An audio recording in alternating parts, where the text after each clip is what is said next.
Action. Hi there, my name is Adeyinka Akinwande. At this time, I said London is mourning. London is in grief. The Queen Elizabeth has been here. Theresa May, the Prime Minister, visited this area. Jeremy Corbyn, the Labour leader, was here. As well as the Archbishop of the Church of England, Justin Welby, has been here. Musical stars have been trooping into this place, and none of them went away without shedding tears. Why? In the middle of the night, in the morning on Monday morning, there was an outbreak of fire when people were resting their bodies, when Muslims were preparing their food for the day after fasting. After they have fasted the previous day and slept, preparing for the next day as well to continue their fasting. And there was this particular noise of horror, people rushing helter-skelter. There was a thick smoke. They didn't know where to go. All the ways were blocked.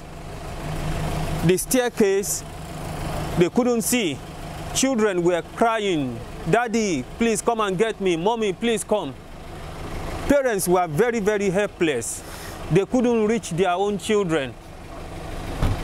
And many people are still missing at this time, including this little girl here, Amaya, the lady here, Mr. Rahman, and the mother and child here. They are missing. It is so sad. It is so sad. It is so sad. London is indeed mourning. In a civilized environment, they do not believe that something like this should happen here. They do not believe that things like this, people should die, roasted like this. I have a fellow here. Can you please come close?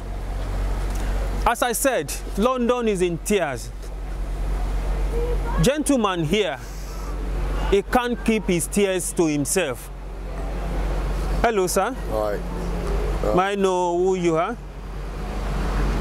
I live at the end of Serdar Road and walked into the fire by turning onto Lancaster Road, and it was about 100 yards from me, and I stood.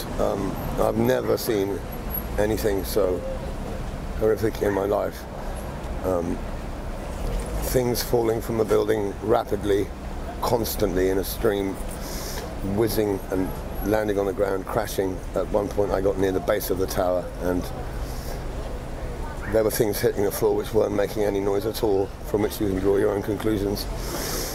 This seemed to be a direct result from me, from my point of view, and from the point of view of two of my friends inside the building, that the cladding seemed to spread the fire. The cladding is the result of the building being made to look more attractive, essentially to keep the property prices in the area inflated.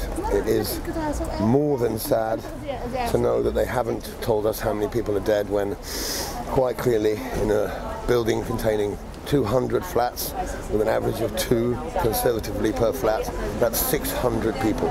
About 600 people. And I cannot believe that of 600 people they have recovered 17. I believe the numbers, and from what I've heard people telling me, and from what I gleaned as a member of the crowd, where I heard people talking to people on the 10th floor.